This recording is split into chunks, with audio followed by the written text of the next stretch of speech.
to Jordan. Here's Michael at the foul line. A shot on Elo. Good! The Bulls win! They win it! James catches, puts up the three. Won't go. Rebound time. Back out to Allen. His three-pointer. Tie game with 5 seconds remaining. Iguodala to Curry. Back to Iguodala. Up for the layup. Oh, blocked by James. LeBron James with the rejection. Portland has 3 timeouts left. The Lakers have 2. Bryant to shot. A chance to send the Thunder home. Lillard, long-range three.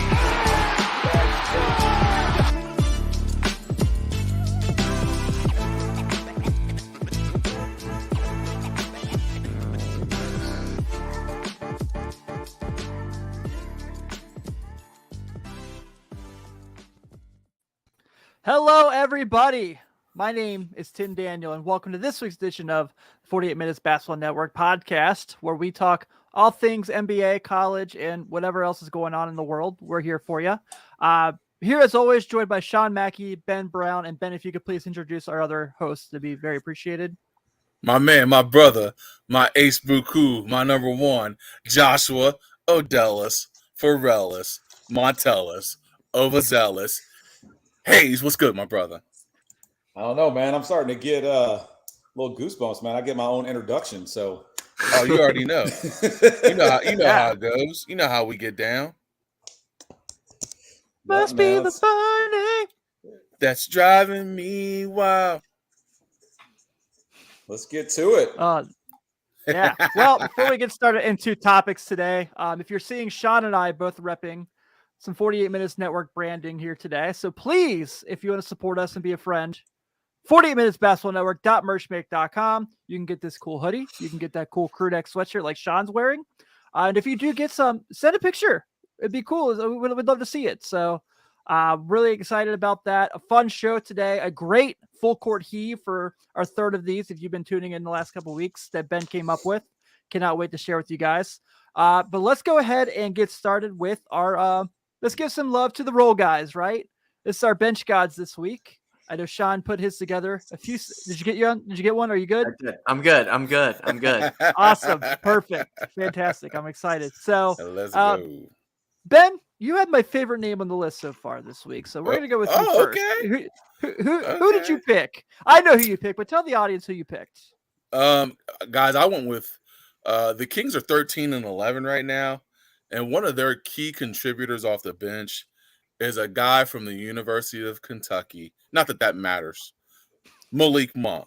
Malik Monk right now is in his last 10 games, he's shooting 55% from the field, 37% from three, and 84% from the line. And he's averaging 18.2 in the last 10 games. As far as his advanced stats, he is having the best advanced stats year he's had. He's at 26.4 per 48 minutes points a game. And he is at a PER of 19.73, which is also his best clip of his young career. Malik Monk has had a lot to do with the Kings' fast start, and he has done an excellent job of scoring the basketball off the bench for them and running that second unit. So my bench God is Malik Monk. I absolutely love it. Love it. Big Malik Monk guy. As you guys know, come draft day, I bought stock on Monk Island, wanted the Bulls to draft him, still want the Bulls to have him. I would much rather have him over Kobe White. And that pains me to say. But I did send a Kobe White card in a PSA the other day, so hopefully that comes back at least with a nice grade so I can have something out of it. But all that aside, I've had so much fun watching Monk and Fox back together. That was like the last Kentucky team I truly loved to watch. Yeah. They were so fun together. Those two and like Isaac Humphries, you remember them? They were pretty good together. I forgot about Humphries, man. Yeah. He played in the NBA for a hot minute. Yeah, yes, he did. Yeah. So I thought he was great on the Lakers last year. I knew they wouldn't be able to afford him to after the year he had. So I'm really happy he's on a team that's fighting for a playoff spot and he's contributing. So I love the Malik Monk pick. Yeah, absolutely, man. He's playing really well. Probably a guy that the Lakers wish they could have held on to. But now having success with the Kings, in a great role. I think he's averaging like 28 minutes a game, doing a great job coming off the bench for them and giving them consistent offense. You mentioned someone the Lakers wish they could keep. How do you think the Hornets feel watching him do this? They were like waiting for years for him to like. Yes, they were, man. And then finally like, all right, we're gonna give up on that guy, and now it's like they're like, well, we got Ball into Rozier, and after that, our guards take a big steep. Dennis Smith Jr. Yep. Yeah. I like it. All right, Joshua, you got a really fun name as well. So what do you got going for us tonight? Yeah, who's your guy? So I picked Jose Alvarado. Probably not what he's most known for is hiding in the corner and stealing balls from people from behind. I know they made a big deal of when he got Chris Paul, but I've been watching the Pelicans a lot lately. I don't think people realize their last 11 games, they're 9-2.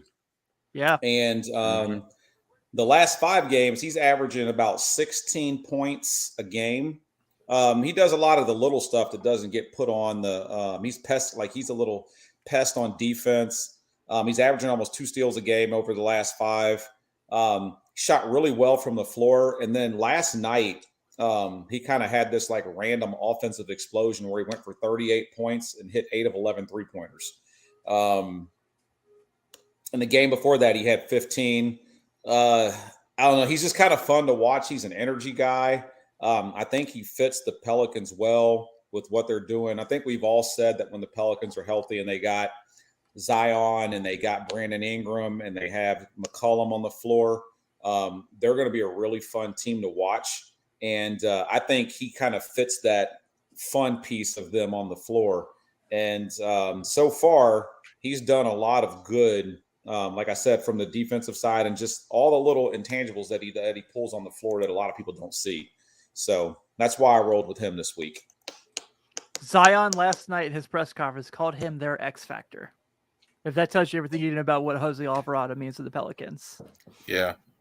That's crazy, man. I'm a my man's fan. He's over there sitting on the bench with the fans out this way, and then all of a sudden he runs up and steals the ball. I mean, he's like all of 6'1". Yeah. I don't know what the program lists him at, but he's 6'1". Let's I think be they're honest listing here. him as. I think he's 6. He's 6 foot tall. He might be shorter. Usually, when they say they're 6 feet tall, they really aren't. That's 5'10" and 3/4 in the NBA. That's 5'10" and 3/4. Yeah. That's a size 13 sneaker to give you a few inches. Yeah. Yep.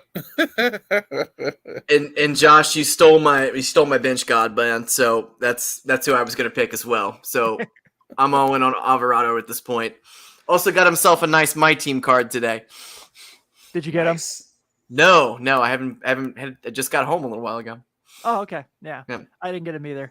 All right. Well, I also had a guy I've been having a lot of fun watching, as we've been talking about for weeks. The Lakers are thriving right now and playing really well behind what Anthony Davis and LeBron are doing. But joining Russell Westbrook off the bench to keep this thing going when those guys get a little rest is my man, Hillbilly Kobe, Austin Reeves. Oh, what? Hold on. What'd you just call him? Go to his basketballreference.com. He has one nickname listed. It is Hillbilly Kobe. The Hillbilly Kobe. Hillbilly Kobe? Yep. That's gonna stick. I've never heard that before. Hillbilly Kobe. That's awesome. I gotta ask why you picked him. Like the last 2 games, he hasn't really done much. Because coming off the bench right now, he is pretty close to a 50, 40, 90 season. He's like you're like he's all they have. But he's not though. Like really, like he's kind of like he's playing the minutes Lonnie Walker's not playing, and he's been really good. I know he hasn't done much the last couple of games, but he hasn't had to. Anthony Davis had 55 and 40 the last 2 games. So I mean, last Wednesday he threw down 22 points, 5 rebounds, and 3 assists on a win over Portland, and they pounced them really bad. And then they had a 5-point win over San Antonio last Saturday where he had 16. So yeah, he's putting in the numbers. Any production that they can get from anyone besides LeBron, besides Anthony Davis, is a huge plus for them, period. So well, if AD is going to go for 55 and 17, they don't need any other production. Yeah, that's right. Who else do you need? Yeah, that's true. But Yeah, he's been a lot of fun. And you mentioned that Portland game. So he was mic'd up that game on the Lakers broadcast. And this is one of the reasons that maybe I knew he played pretty well. I knew he was a pretty decent role player. I knew he would improved vastly from year 1 to year 2. But he had a dunk in that game. And of course, scrappy white dude. So everyone's like, oh, wow, crazy. And Juan Toscano goes up to him and is like, I didn't know you could do that. And you hear him on the microphone go, oh, yeah, I got bounce. Hey, Tim, to revert back to you, over his last 10 games, he's actually shooting 60, 40, 90. Yeah, man. Great. From the field. Yeah. Averaging 13 a game. All right. I'm going to say this to Ronnie 2K before we move on real quick, though. Get my man a face scan in 2K. Like, he's been in the league for 2 years now. He plays on a really prevalent franchise. Like, you can't give him you can't give him the generic face anymore. Like, he has graduated from generic face.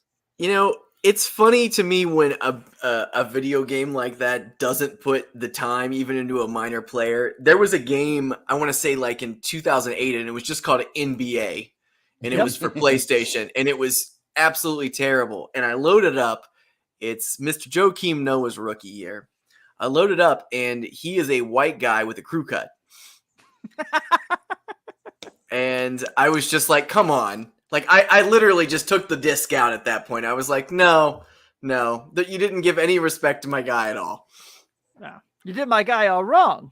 You spoke to him with the wrong tone. A crew cut. They gave Joakim Noah a crew cut.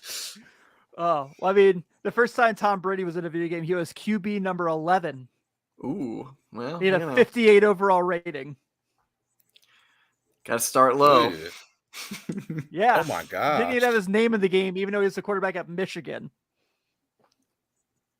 Yeah. Wow. What could you do? Crazy. All right. Well, we got through the bench gods here. Let's go ahead and get through some topics. The Clippers are a really interesting thing to me, story to me right now. Obviously, we're only 24 games in. They're 13-11. They're 7th in the West. We knew kind of going into the season they'd be really good defensively, and they have been. They're 5th in defensive efficiency.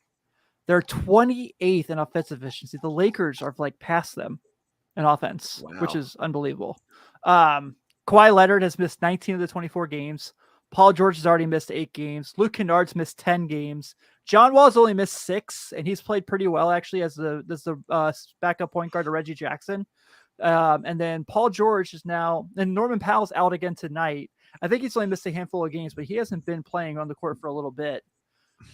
We have talked, and we talked ad nauseum about the Clippers, right? Every NBA show has, and I think a lot of people were like, "Yeah, this team can win the West." And there are a lot of people like me who said, "Look, I need to know those guys are going to play for me to say they're going to win the West." And right now they're the number 1 seed in the play-in. They're right behind the Warriors for that last playoff spot, but I have a lot of worries that these injuries are going to hold them back. And so I kind of wanted to get your guys in the conversation here, get your thoughts on what you're seeing from the Clippers. Where's your concern level with all these injuries they're battling? And do you think that this is something they can overcome potentially? Because they do have a lot of really good role players. I worry, man. And we talked about Kawhi earlier. I worry. I just don't know if you can sit out half a season and just turn it on. Because even when he turns it on, you're still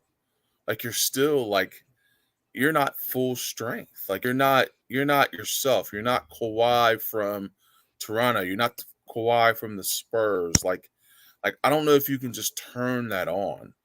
I think that they went all in on the Kawhi and Paul George being together. Those guys really don't have any true chemistry with one another. They're never on the floor together. So no matter how many role players you have, and you can take the Lakers for an example, no matter how many role players you have, if your studs ain't healthy and playing, it don't matter. Yeah. When Anthony Davis is hurting, LeBron James can still play, but if you're counting on Anthony Davis to be your star and he's not playing, then it don't matter.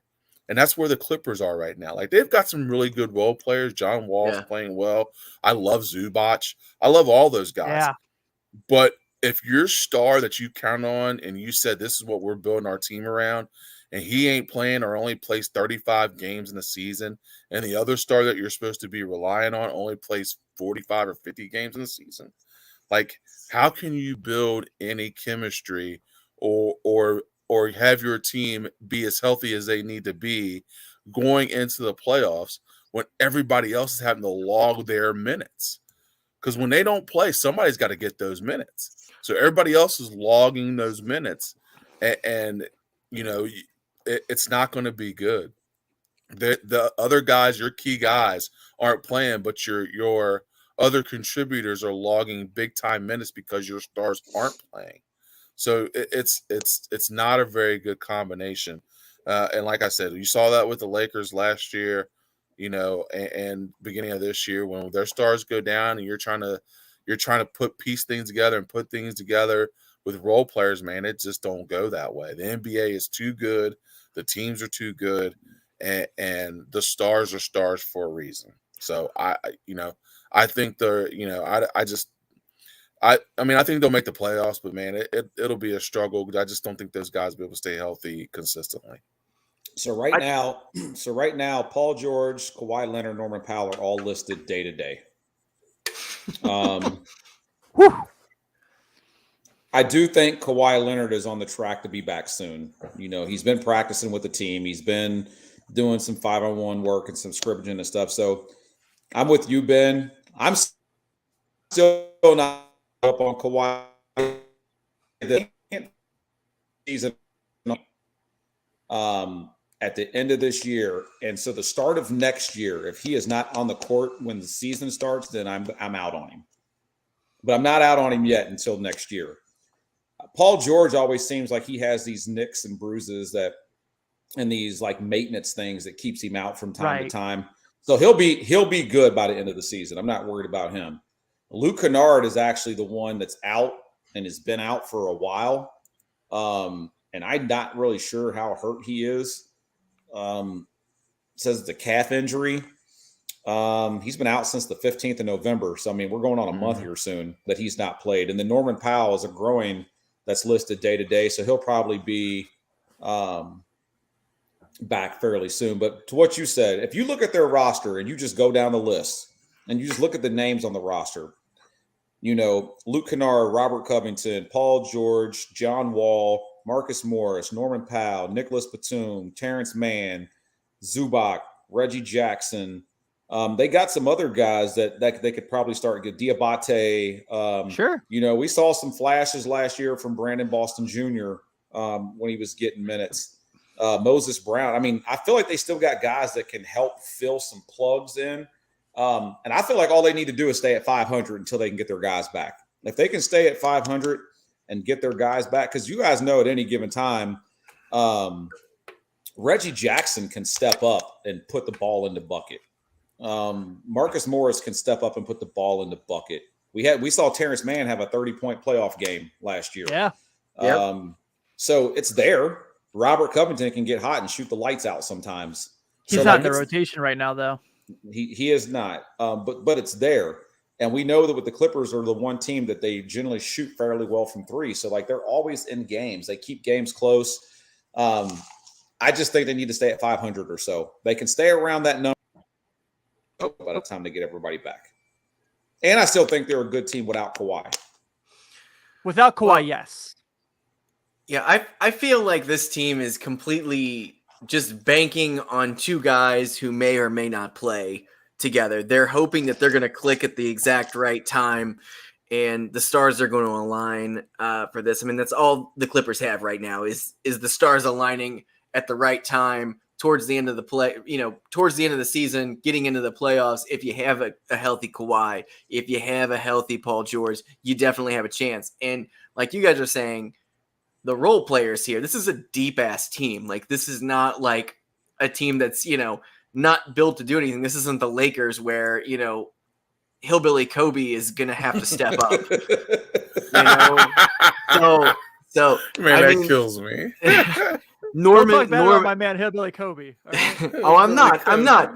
But you look at this team, and I mean, it's like they've hoarded all of these good role players. I mean, Norman Powell, Marcus Morris, John Wall, even in so Terrence Mann, and Zubac, who's having a great season. He's averaging a double-double right now, and you look at these, and a lot of teams would kill to have these guys right now, but they're staying the course right now, and they are just hoping to God that these guys can all just come on and make it to the playoffs. If you make it to the playoffs with those two guys, you got a chance, especially if you have a healthy Kawhi. If you have a healthy Kawhi and a somewhat healthy Paul George, you're going to be in great shape.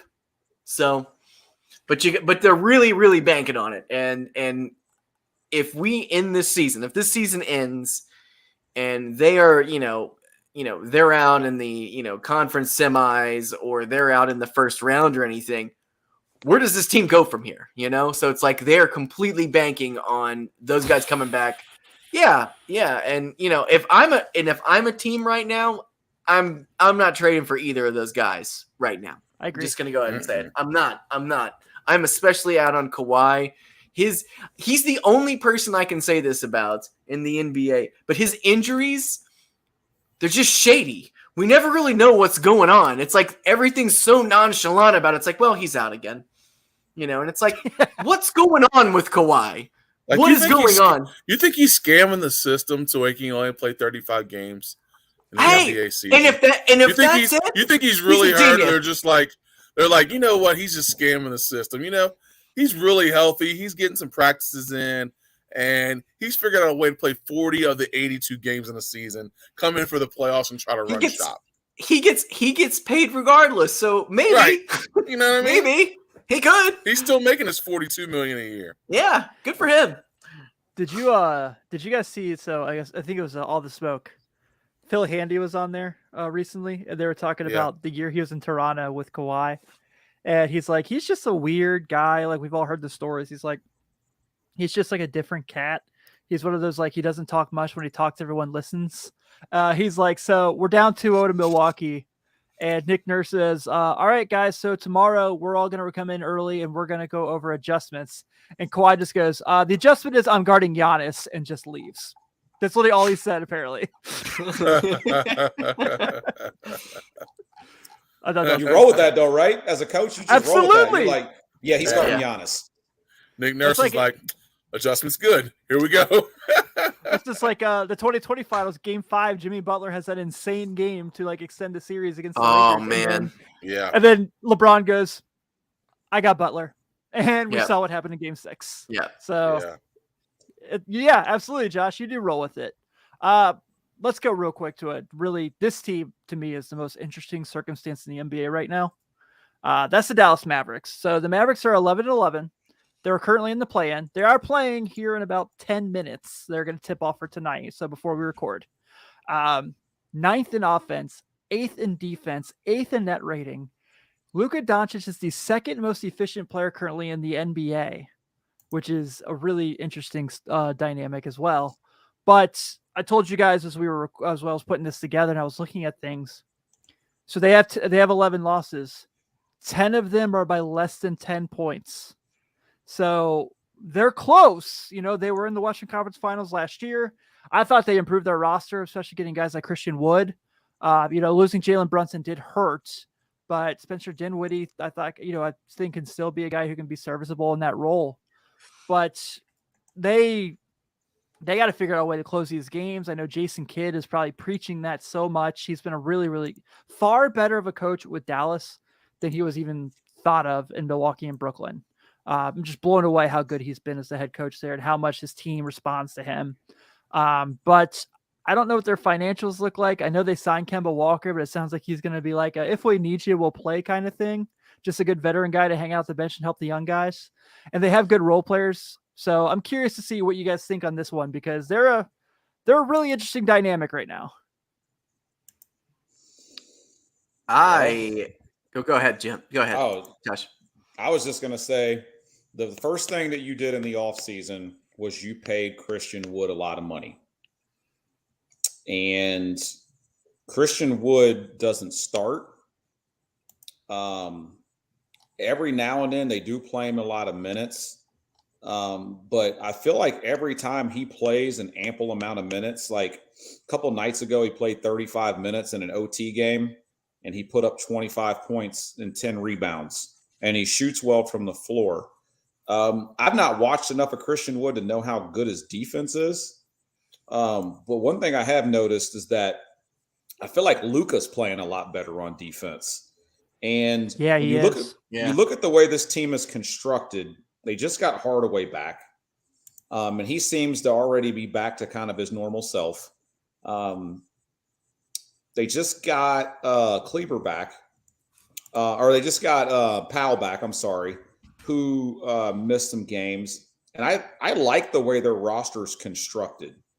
I just think that they just need to find out what is the best rotation for their team, because when you look at their bench, you know, Kleber and Bullock and Wood and Green, you know, they have JaVale McGee. We all on the show love JaVale McGee. We feel like he gives awesome energy minutes when he's in the game.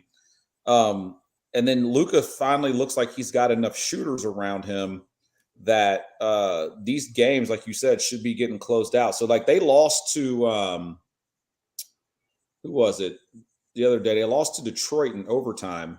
Was that Thursday? Yeah. Which is a game that they probably should have won. And then they turn around and just blew out the Knicks. So back to what you're saying, you know, they beat the Warriors by 3, lost to the Bucks by 9, lost to the Raptors by 5. They got beat pretty decent by the Celtics, lost to 1 to the Nuggets. So I think the bigger thing is the games that they're losing, they should be winning. Like they lost to the Rockets. That's a game they should have won. And like I said, they lost to Detroit. So I think that's the bigger piece, is closing out these games that you should be winning and then see what you are against these other teams, because I think that they're right where they need to be. And I think that even though we may not have thought that their roster was good enough for them to get further, it seems like the way Luka's playing right now and the guys that he's got around him, especially with getting Hardaway back. And I think that if they figure out a way to get Wood and Luka on the floor together, and you put Dinwiddie out there with Hardaway and, you know, Finney Smith, I think they have something. I really do think they have a team that can compete with anybody. He needs another star. Yeah. I think we mentioned that before. You know, I do like their roster. It's not like I don't like their roster. I like a lot of those guys. I'm a Dinwiddie guy. I like him. Christian Wood, I like. Hardaway, I like. Powell, I like. I like Bullock, I like all those guys. It's not like I don't like them, but they're not stars. He needs a guy that can help him finish. So, you know, all the finishing comes down to Luka. You know, if a Christian Wood is shooting the ball well, he can help finish, but he's not consistent enough, like a superstar. You know what I mean? So, like, you got to have a guy that's out there on the floor that is a superstar that can help you finish. Not saying, you know, not a knock on Luka, because it's nothing to do with Luka, but good teams, your better teams, you have two guys with the ability to finish. You know, if you look at your good teams now, like the Celtics, Jaylen Brown has been on fire recently. Tatum is an MVP candidate. You look at the Bucks, you've got Giannis, you've got Holiday, you've got Middleton. You know, you look at your good teams, they have a couple guys on their roster that can finish games. He needs another star to help him finish games. And that's not a knock on their roster. It's just the way the NBA is. I got a name. Go ahead. Who do you got? Terry Rozier. Scary Terry? Scary Terry. I just checked it out. Again, this is just very, very, very thinking off the top of my head. No way that the team probably does this. They could do a deal with Charlotte for Terry Rozier where they just give up Spencer Dinwiddie and Frankie Smokes and the money matches.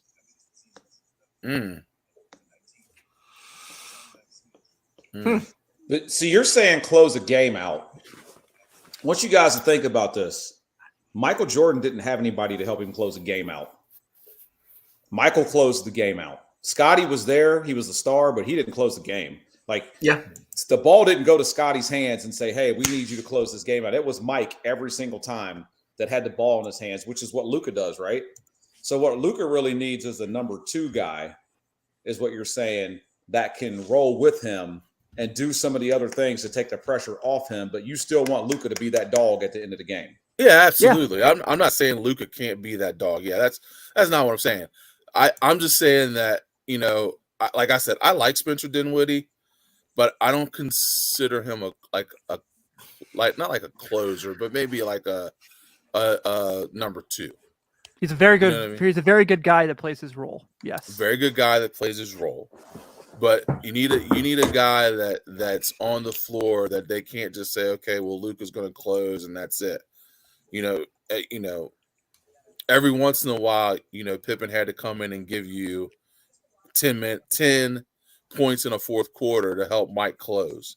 Not saying that Mike couldn't close games. That's what he did. That's who he was. But Pippen did have that ability. Well, one thing that I would like to say, first of all, I hate this team. I'm just going to go ahead and say it. Yeah. And I'm not trying to come out hot or anything. I hate this team. Like Luka, I feel like this team the Dallas Mavericks are squandering some of the best years of probably one of the greatest European prospects of all time. The greatest. Yeah, absolutely. And every team has to do something, to get, to the next level. And Luka is one of those guys. He totally dismantled the Phoenix Suns by himself last year. And I agree. He is one of those guys. He has that other gear. There's only probably 2 other players in the NBA that have the gear that he has, where he can actually take over a game, finish the game. You know what? Screw it. I'm going to do this myself. I have no one else. I mean, one thing that kind of stands out to me about this team, they're the third worst rebounding team in the NBA right now. There are no decent rebounders. Their top rebounder is Luka. Mm-hmm. Like Russell Westbrook all over again. Oklahoma City Russell Westbrook. Well, and someone, Tim, someone like Scary Terry, that's definitely someone that you could throw on here who's got a chip on his shoulder, who's going to get some points. But it is so hard to try to find somebody who could go on this team and complement what Luka does. And I think, and I'm going to throw it out there. I'm going to do it. It's going to happen. But I know where you're this going. is a perfect. I don't know. I think this is a perfect destination for my boy Vooch and maybe DeRozan. I was going to say Levine. So you were going to say Levine. See, I don't know if I like Levine in Dallas. I don't know if I like Levine. DeRozan's going to the Lakers. Let's just go ahead and get that out of the way. It's going to happen. So okay, we'll see. How's that? How does that work? We'll get to that. Russell later. Westbrook. Okay. Draft picks that nobody's going to want. I just, if you get a center who's going to, you look at someone like Vooch, who in a better situation is a great contributor. He can spread the floor. He can rebound. He's not the worst defender in the world, but he's going to be able to help Luka do what he does. You get another shooter, another slasher like DeRozan, and you got yourself an actual contender at this point. And I don't know what it would take to get that. You're probably going to have to trade, Dinwiddie. If you can somehow keep Christian Wood, he's paid. So I don't know how but you got some other people that you could do. You could get out the door right now. Tim Hardaway Jr. comes to mind, who's a great role player. I love Tim Hardaway Jr., by the way. I don't think he ever gets enough credit any year. He's such a good, just all around pro. He's so good. He just comes out and does what he needs to do every night, knows his role. But I just don't see this team doing anything at all right now, without really building around one of the best basketball players in the world. They are just squandering his talent. And I said the same shit last year, and it is exactly the same. You got Christian Wood. Great. Okay, that's one piece. He's not the piece, though. He is a perfect, stretch four who can go out there and he's shooting. He's shooting from what is he shooting from the three this year? Let's see here. He's shooting 40% from the three. That's incredible. So he's been really good. He's been really, really good. So you look at something like that. That is a building block. Christian Wood was always just going to be a building block, but like you look at Bertans, like they got him back for trading Porzingis. Like he's doing nothing for this team. Mm-hmm. He's just doing absolutely nothing because he's not good. He's not good. He had like a small stretch on the Wizards a couple years ago. Everyone was like, "Oh man, look at this guy," and then it was like, "Oh, he's on the worst team in basketball." I forgot, So, but I hate how this team's constructed. They're squandering one of the best talents around. I've said it a million times, but they got to make a move, and they need to make it this year because the West is completely wide open right now. Completely wide open, and you get Luka, some other players that are going to help him win a title, and it's going to make it very hard. I wouldn't want to play Dallas right now in the playoffs, period, just because of Luka. What about? So you're saying that he needs another guy. Now, are we talking about a specific guy that can score? Or are we just talking about a guy that can help do all the other things to take the pressure off of him? So, like another ball handler, for instance. Throw a name out there like Mike Conley Jr. A guy that could come in, that could take the pressure off of Luka, always having the ball in his hands. You got a veteran leadership who's been in the playoffs before, can knock down some big shots. Yep. But he's not a prolific scorer. But what he does do is he does all the other things that Luka now doesn't have to do all the time. Except he's American, so Mark Cuban won't want him because he's American. What about Ben Simmons? He's not American. That's true. Or Patty Mills. I wouldn't. Patty Mills. You look at what's going to come up here at the trade deadline. We're going to be looking at names probably like Mike Conley. Kyle Lowry's another one that comes up who's not been playing well. He's washed, but he's shot. You never know, man. You never know. The next segment, Sean. Jeez. God, here we go. That's not spoiling anything. No, that's not spoiling. Everybody knows he's shot. So, do you think Dallas should have kept Jalen Brunson? Nah. Not for that amount of money. No. Not for that money. He's not taking you to the next level. So no. Yeah. No. Absolutely not. Yeah, I think Zach LaVine makes a lot of sense there as a guy you can just put in the corner. And actually, when he wants to play defense, he's really good at it. So we'll see. I know that DeRozan's probably going to go to the Lakers, but Sean, I agree with you. That fits perfect. He's a fourth quarter guy that will legit mid-range take your heart out if you give him the ability to do it. Yeah. The Miami Heat, for once, finally have a season where it doesn't look like they have a plan. I'm sure they do have a plan because they're the Miami Heat, but right now it doesn't look that way.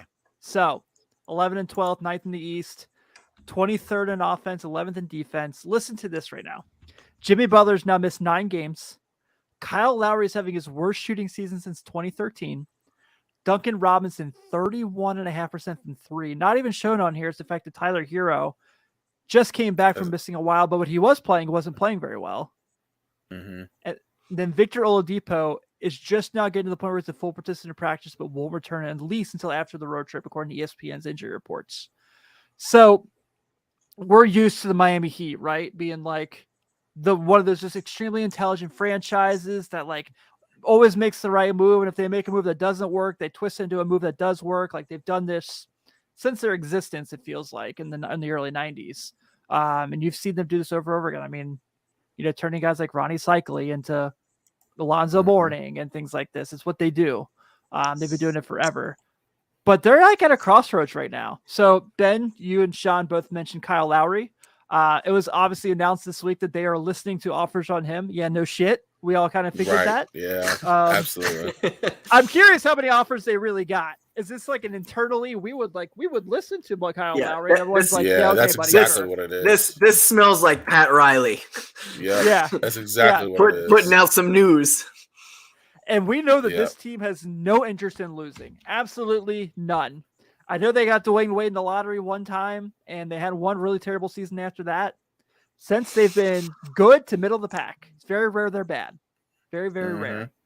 So we know this team is not going to be one that's going to just kind of sit there if like things aren't working out. We know that they're a team that really believes in making a move to be successful.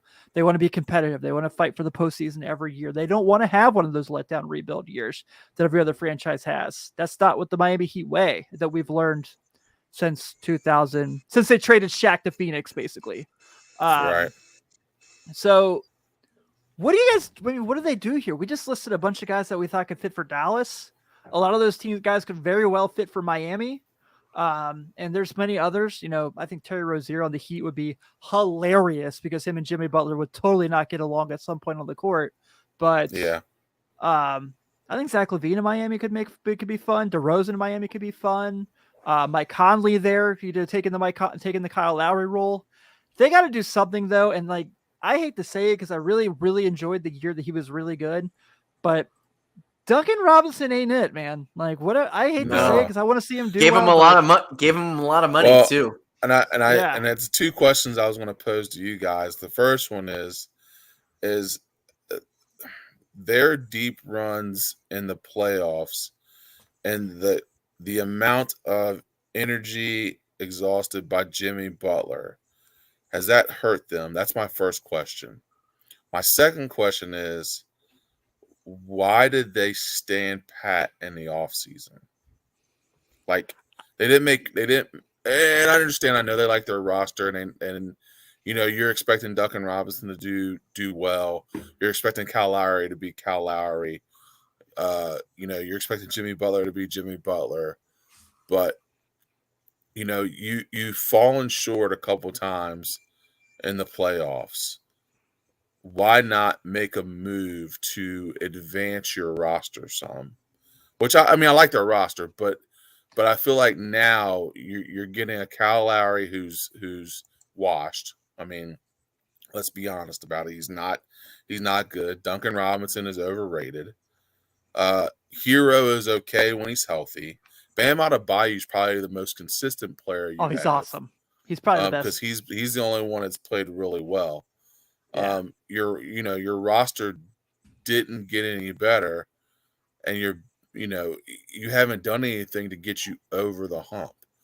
So I guess my question is, like, do they make a move to try to improve their roster, or do they stand pat and get knocked out in the second round like they always do? Ben, to answer, so I'm looking at stuff right now and realizing that the Heat have won 3 of their last 4, and they beat the Celtics Sunday. Mm-hmm. And they are winning against the Grizzlies right now. Mm-hmm. And in that game against the Celtics, they had all 5 starters in double figures. 4 of the 5 starters scored over 20 points. And Udonis Haslem played 4 minutes. So they had him guard Jason Tatum at one point. Literally, they had him on Jason Tatum. Hey, all I know is I saw that clip on TikTok where somebody tried to throw him an alley-oop and he just crumbled and collapsed. That's all I saw. So all those guys you mentioned, Jimmy Butler, 12 of 21 from the floor, 25 points. Mm-hmm. Adebayo, 10 of 18, 28 points. Kyle Lowry, 8 of 13 with 20 points. Tyler Hero, 10 of 19 and 6 of 10 from 3. So is this really just a bigger thing of that this team just needs to be healthy, and that's it? If they're healthy, they're good. They can certainly add some more role players because this isn't the first year Duncan Robinson has been bad. You know what I mean? Struss has been decent. He has. And you're right. They do. Dedmon, Vincent, and Struss can't be your guy, and Highsmith cannot be your guy. So what happens if they get – remember the glimpses we got of Victor Oladipo last year in the playoffs? Mm-hmm. What if they get that guy back at even 90%? Hell, if they get Omer Yurtseven back, that makes all the difference for when Bam Adebayo's out of the game. So what happened to Oladipo? He has one knee. He's got one knee. Yeah. Okay. Yeah. Yeah, I think he's just so. If this team is healthy going into the playoffs, are they scary in the playoffs in a series? I don't think offensively they are. I mean, defensively, yeah, they're awesome, but like I don't think offensively they can match with Boston or Milwaukee or even Philly. So they played a back-and-back with the Celtics. I mean, you did go to Boston and beat them on their home court when your team was basically healthy. Yeah, but the regular season, we go through this all the time. Like we're like, Yeah. oh man, this team beat that team, and it's like, okay, like when it gets to 7, what does it look like? Right. Yeah, that's a great question. I just think that I just don't think that they can do it consistently. Now, I mean, out of 7 games, I look at Boston's roster and the way they're playing. I just like that roster and the way they're playing better. But then again, like we said, we're only a quarter of the way through the season. So, I mean, I still really worry about Boston's defense. They don't get stops. They outscore everybody, which I know that's how you win basketball games. But like, if you're not getting stops in a set, you think they're to a point they're just like, we score more than you do. We're good. Yeah, I do actually. Jason Tatum's probably the MVP right now. Like, and they're like, all right, that's fine. Do you think because they're 19-5 right now and they're getting through some of these games that they don't have to exert that energy right now on defense and are just kind of coasting a little bit? I mean, even before they were 19-5, and look, I understand they don't have Robert Williams, and that makes a ton of difference with their defense. Yeah, because he's awesome. But I do have worries about them consistently being able to get stops. Yeah. I'm not a fan of Boston's bench after Grant Williams. Blake Griffin wears number 91 for the Boston Celtics. Yes, he does. I sent that text out the other day. I'm like, Blake Griffin's on the Celtics? Like, I had no idea he was even on that team. Guys, we could make that a segment alone. Blake Griffin wearing 91 for the Celtics. Dennis Rodman's pissed off right now. Like, that's my number. Right. Yeah. Was it Scott Pollard when they were like, why'd you pick 66? He was like, every other number was retired. No, he said every other effing number was retired. That's what he said. I remember he got a huge laugh out of that. There's so many jerseys retired in Boston. Blake Griffin started tonight. Oh my God. Lord. Wait, you guys saw he got a tribute video in Brooklyn last night? Hey, Blake Griffin at halftime, 10 points, 4 or 5 from the field in 16 minutes. Good for Blake. Good for him. So yeah, Tim, to your point though, the Celtics, they're 19-5. They only have held their opponent under 100 points twice. Every other opponent scored at least 100 points. Now, granted, they've scored over like 115 a lot. They lost to the Bulls one time this year, What's that? They lost to the Bulls at a game this year. They did. So strategy. I don't know. Well, to answer that question, Ben, the Celtics do lead the NBA in scoring at 120 points a game, almost 121 a game. Yeah, they're insane. We just put it in the bucket. You know who number 2 is, Sean? Who? Go for it. The Sacramento Kings. I knew that. Yep. They're fun. They're really good. They're a lot of fun. League pass team. They are definitely a league pass team. So about the Heat, I think Josh brings up really good points. Going back to the original point of the segment. Yeah, when they're healthy, they could definitely be dangerous.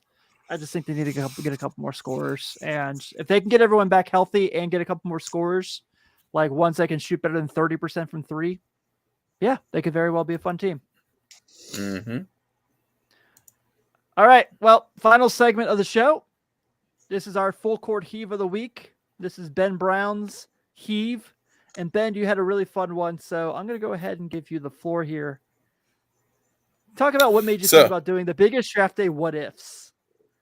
So I was thinking about just some draft day stuff. And my senior year, which was 1997, the 2 biggest names in college basketball were Tim Duncan and Keith Van Horn. So in that draft, you had the Spurs drafting 1 and Philly drafting 2. So my biggest what if is, what if the Spurs took Keith Van Horn, and then the Philadelphia 76ers add Tim Duncan to that roster. Now, that's all hindsight. Of course, Kerry Kittles winds up going to Philly, I believe, and Van Horn will end up in New Jersey. Yeah. So I think they traded those two picks, or traded those two players. So he was traded to the New Jersey Nets with Michael Cage, that's a name I haven't heard in a long time, Lucius Harris, and Don McClain for the draft rights of Tim Thomas and Anthony Parker. There you go. So, and and my boy Eric Montrose. Heck yeah, Eric Montrose was the starter for North Carolina. Was the starting center for North Carolina in the Chris Webber timeout game. Yep. Yes, he was. Yes, he absolutely was. Yeah, absolutely was. I mean, I'm just gonna go ahead and bring this up with this picture we got up right now. I wouldn't draft Keith Van Horn for anything. That might be the worst haircut I've ever seen on a person. So if I was Philly, I would have sent his ass to Jersey too. You said just on haircut principles alone, this dude cannot play for us. So. You guys bring me back here a little bit, respectfully, of course. Yeah. Was that a conversation? Because from what I remember, it was like, all right, the Spurs won the lottery. They're taking Tim Duncan. I don't remember it really ever being like, could they take Keith Van Horn? So was that like part of the convo? Yeah, well, it was part of the combo because the biggest thing that I remember it was like, you already have David Robinson. So they're like, can we go Twin Tower, or do we get a guy that can stretch the floor? Which Keith Van Horn was pretty good at that. Like, he could stretch the floor, he could shoot, he had a decent jumper, he had a decent 3-point game in college. You know, so Ben, that was. Go ahead. Sorry, to back you up. To back you up, I don't think people realize that this dude averaged 21 and 9 in college. Yeah, that's Keith Van Horn. Yeah. Keith Van Horn was legit. He was 21 and 9, and I'm pretty sure he played in a Final Four. Yeah, they went to the title the year after he left. They played Kentucky in the title. They played Kentucky, right? Yeah, 98. Yeah. So, I mean, his credentials in college were there. Yeah. So now I got to see a lot of Tim Duncan because I remember Tim Duncan and Wake Forest played Louisville in the tournament. And at that time, we had Samaki Walker on the team, who was also a pretty solid college player at the time. Yes, and them two kind of went head to head, and they went banging. And I realized then that Tim Duncan was the real deal. Yeah. I don't think people realize like how big Keith Van Horn was coming out of college that year. He was a huge prospect. I remember it. If you ever go back and watch. There's a very, kind of underrated Christmas movie that came out in the late 90s, early 2000s called The Family Man that starred Nicolas Cage. There's a conversation he has with a bunch of his friends at like a Christmas party, and they're like, "Oh man, you gonna watch the Net games?" And he goes, "Oh, the Nets, they suck." And one of the other guys goes, "That Keith Van Horn guy, he's gonna get us to the NBA Finals." And anytime I watch that movie, I'm just like. So, but he was one of those guys who was a really good player, but like his interest in playing basketball just dwindled year after year until he finally was like, he was more interested in having kids. Yeah, and he ended up so it's so interesting. Like after the 2005-2006 season, he takes off. He signed a 3-year deal. Only the first year was guaranteed with the Mavericks in order to help complete a blockbuster trade that sent Jason Kidd from the Nets back to the Mavericks and Devin Harris to the Nets. Van Horn did not play at all for the Nets, but he had to show up, get a physical, and I think he sat on the bench for, I want to say, like 8 games or something. He averaged $4.3 million, and he hadn't played in 2 years. Like that, that's winning. That is so winning. Like you basically retire, and they're like, well, we're going to put you in this package, and you have to go out there, and you just have to pass the physical and show up, which he did. And he's like, all right, I'll do it for 4.3. So, Ben, hypothetically in this draft, if you go down and start looking at the names, there's a guy sitting at number 9 that got drafted. And if we were to go back and redraft this draft, Tracy, knowing what we know now, I think the bigger question would be, is somebody willing to draft Tracy McGrady number 1 over Tim Duncan? Or is Tim Duncan the unanimous number 1 pick in this draft? No. Yeah. I would take Duncan. Duncan is. Tracy McGrady was the second best player in this draft, though. Without a doubt. I mean, the dude never could win a playoff series, but I always feel like Tracy McGrady was always kind of on the wrong team at the wrong time. And he wasted so many of those amazing years in Orlando where, some nights he would just drop 60, and it would just be like, all right, he had 60. They lost, So like 12 points in 8 seconds is like my all-time favorite, like one of my game clip. One of my favorite YouTube videos of all time. And the look on Tim Duncan's face at the end of that is just priceless. So what the hell happened? We got a little bit of nostalgia in this draft because there's a few guys on this list that played around here that we got to see in college. Start going on the list. You see Ron Mercer and Rick Pitino was like, got to get those Kentucky guys. Right, who both played for Kentucky. And then you had a guy in Cincinnati named Danny Fortson. Yes. Who was an absolute monster. He was a stud, man. That guy could play, man. He was good. Oh, there's your boy Scott Pollard. But those guys, Mercer and Anderson won a national championship in '96 with Kentucky. Yep. They probably win in '97 if Anderson doesn't get hurt. Yeah, they probably win in '97 if they don't get hurt. You're right. And Danny Fortson, I remember coming in at UC as a freshman. He was just a man amongst boys. Yeah. And it's just funny how sometimes like these guys just don't ever pan out in the NBA for whatever reason it may be, whether it's injuries or like the work ethic or you don't have the right people around you or you go to the wrong team or just whatever. I mean, because there were some names. Another guy down the list, Roger Rhodes, he played for Kentucky too and transferred to USC. I mean, looking at this now, I mean, it's hard to believe that Tony Battle and O'Donnell Foyle get picked over Tracy McGrady, Fortson, or Anderson at this point. I mean, like what bus? I mean, Foyle, man, like Foyle was just like that slow, typical center that you had. He played a million years in the league, but I mean, the guy averaged. Let me see what he averaged here at the end of his career. 4.1 points a game he played 12 seasons and he averaged 4 points a game and 3 rebounds a game. So it's like as a center, a big man, a 7-footer like that, how do you got to look back. It's like if Golden State would have taken McGrady above Foyle, where would they be? That's another that's almost more interesting to me than Van Horn possibly did the Spurs. Yeah.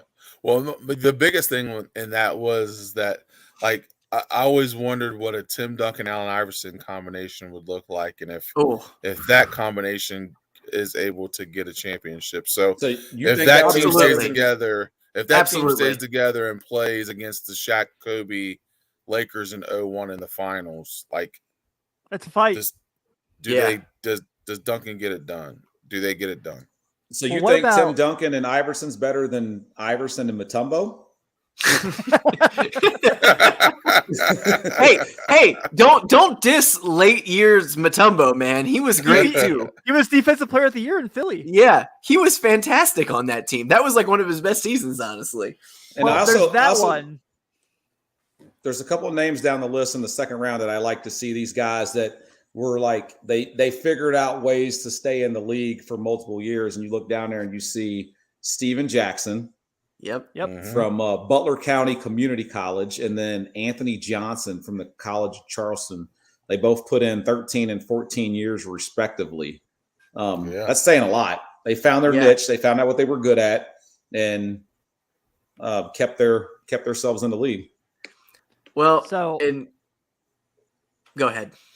One other really interesting dynamic of what ifs, because I actually got a couple from a listener I was going to list here in a second when we get done with this point. But, there was a conversation at, I think, 01 when Duncan was a free agent, McGrady was a free agent, and Grant Hill were free agents. and they all three were going to team up in Orlando together, and then Duncan last minute went back to San Antonio. Mm-hmm. Like, what if that happens? Grant Hill probably doesn't have to worry too much, put much strain on his body. Yeah. They're probably pretty awesome. Yeah, they would be pretty good. Yeah, they would be pretty good. Oh, there's a name. Maurice Tractor Trailer. Oh, yeah. R.I.P. Mm-hmm. Wait, is that the same one? The Michigan guy? You know, the guy in this draft that we didn't even talk about. There's two of them, really. One of them, Ben, is probably special to you. That's Antonio Daniels. Yeah. But then Chauncey Billups, who got drafted third. I mean, we all know the career he had. Chauncey Billups got drafted third by the Celtics, was traded during his rookie year because Rick Pitino didn't think he could work in the league. Yep. That's unbelievable. Yep. So I got a couple more, not from this class, that I had a listener add to the list. Shout out Josh Strange. And his biggest draft day what ifs were, of course, one of my all-time favorites. What if the Magic and the Warriors don't swap Penny and Weber? So the Orlando just goes big Chris Webber and Shaq together. At that time, that was probably the one thing the Bulls didn't have to match. You know what I mean? Yeah. Like, what if Golden State and Toronto don't swap Antoine James and Vince Carter? Yeah. Ooh. That's a really dynamic, interesting one to me. What if Jerry West is allowed to draft Kobe when he's no, I'm sorry. It was what if the Clippers were allowed to draft Kobe like they wanted to in '96? Yeah. And what if Charlotte goes ahead and takes Steph Curry? Yeah. Wow. Yeah. And I think that out of all those, the Chris Webber Shaq deal is probably the most fascinating one. I don't think it works out up there at all. Shaq's ego was too big at the time. He wanted someone who was going to get him the ball. I don't think it would have worked out very long. He would have still requested that trade to the Bullets. It would have still happened. He would have ended up with, Cal Bertini or some shit on the Orlando Magic. So. I'm right. You're absolutely right. No, I agree with you. I don't think there was enough basketball for Shaq and Chris Webber to play together. But man, Steph Curry as a Hornet, that would be really cool though, just to like you and your dad in the same uniform. Yeah, that part would be cool. Ken Griffey Sr. and Jr. all over again. Yeah, I just don't know if the Hornets would have had the resources to put the people around Steph like the Warriors did. I mean, the Warriors just drafted perfect, put the right people around him. They're worst franchise in basketball, man. Speaking of Steph, Michael, what's that? Go ahead. I said, speaking of Steph, you guys saw I wonder if everybody who's listening or watching saw the video that we shared about Steph taking balls off of a rack and just heaving full court shots in a row and makes all 5 of them. Like that's what he does on his spare time. Do you remember when Michael Vick had that Powerade commercial where he like threw the ball out of the stadium and everyone wondered if it was real? Mm-hmm. That's what that reminded me of, except for we had proof it was real. Yeah. Yeah, you can still see Steph with the balls bouncing in the background and like that's insane. And there was like a confidence about it. Like, I already knew that I was going to make these 5, so I'm just going to go ahead and chuck them up. It was awesome. I'll tell you one more before we get out of here on the draft day what ifs. So we obviously know about Darko, and like everyone's like, why the hell are you taking Darko when Carmelo Anthony's out there? Still stupid. One of the stupidest things ever. Unbelievable. Apparently, from what I was like reading recently, the Pistons favored Wade over Carmelo. So like, let's say the Pistons take Dwayne Wade, right? Ooh. You could put that team in 2022 and it makes a ton of sense. But I don't know about in 2003. Like 2022, you think about it, you're like Tayshaun Prince plays the 4 as a stretch. Ben Wallace is a small ball 5. Wade at the 2, Rip at the 3, Chauncey at the 1, and they can have additional ball handlers. So like to help out, like that's a 2022 NBA offense. Yeah. So like, but like 2002, it wasn't like that. And like, I mean, 2003, I'm sorry. Don't be wrong. You don't take Darko Milicic. Like if you're going to take a big, you take Chris Bosh. Come on now. But I kind of thought when I read that, I was like, that's a really, because everything says like take Carmelo Anthony. It makes all the most sense coming off the Syracuse championship. I know Josh is a huge Carmelo guy, but I was like thinking about Wade on the Pistons with those guys. I was like, oh my God, you could put that team in now and they would be awesome. Mm-hmm. Yeah, absolutely. Mm-hmm. A more recent one was in 2018. Remember the pick swap with Atlanta and Dallas and Dallas. But the bigger thing was in that draft was what if Luka would have got drafted by the Kings? Marvin Bagley. Because Luka went third in the draft, right? Third or fifth? And third, yeah. I think the Kings had the second pick in the draft. Yeah, they took Bagley. So what if you now have him and De'Aaron Fox together? It's pretty fun. That's real fun. Very fun. Very fun. Yeah. Yeah, I mean, what if Phoenix just flat out takes Luka? Yeah. Him and Booker. Instead of Ayton? Yeah. Yeah. They probably got a championship already. Yeah, they would. They probably got a ship. Yeah. There's no guys sitting out saying they don't want to play for the Suns at that point. Right. No. They probably also don't have Chris Paul. No, they definitely don't. Yeah. Which, you don't have Chris Paul for 30, 35 games a year anyway. So. Right. But to have Luka as your point forward with Devin Booker. Yeah. That's really interesting. All right, dudes. Well, I think we could wrap this up now, unless anyone's got anything else to want to chime in on this. Sean, get ready for the heave next week. It's your turn now. I'll think about it. Perfect. Don't come in here with some 1970s stuff, man, from the Showtime Lakers. I'm gonna be like, what if George Gervin was still good when he got to Chicago? I just played that Jordan's moment on 2K, actually, the 63-point game. And like Clark Kellogg's like, they bring George Gervin to be a second scorer to Michael. Has no mention of Michael really hated that move for them to go get George Gervin. Yeah. Washed Gervin. Yeah. So once again, thank you all for tuning in. We definitely appreciate it, especially as we're getting closer to the holidays. I know everyone's kind of getting ready for that. Please take a second. If you're watching this either live or on the reboot later, thanks for tuning in. Subscribe to the channel. Like I said, it goes so far for us. It helps us with the algorithm. If you're listening to this on a podcast feed for the first time, hit that subscribe button. If you are already subscribed, hit that 5-star review. I saw we got 5 stars on Spotify now, so that's great. Thank you all so much for that. We really appreciate it. And like I said, if you go to rare the gear that Sean and I are wearing right now. Speaking of Christmas, what do you got, Tim? Is that a new sweatshirt? Yes, Ben, it is. What? I didn't know you were going, but that was really nice. I liked it. That was good. So, I like that. That was really good. Yeah. Check out 48minutesbasketballnetwork.merchmake.com, where you can go ahead and check out and you can support the brand. Support the brand just like us here. Goes a long way and helps us out quite a bit. So thank you all for tuning in. Check us out all week. It is Crosstown Shootout Week if you're local. So we are all over it. And the boys will have it covered, boy. I tell you what. You already know. There's nothing like our local college coverage. I put us up against anybody in the tri-state area covering local college basketball.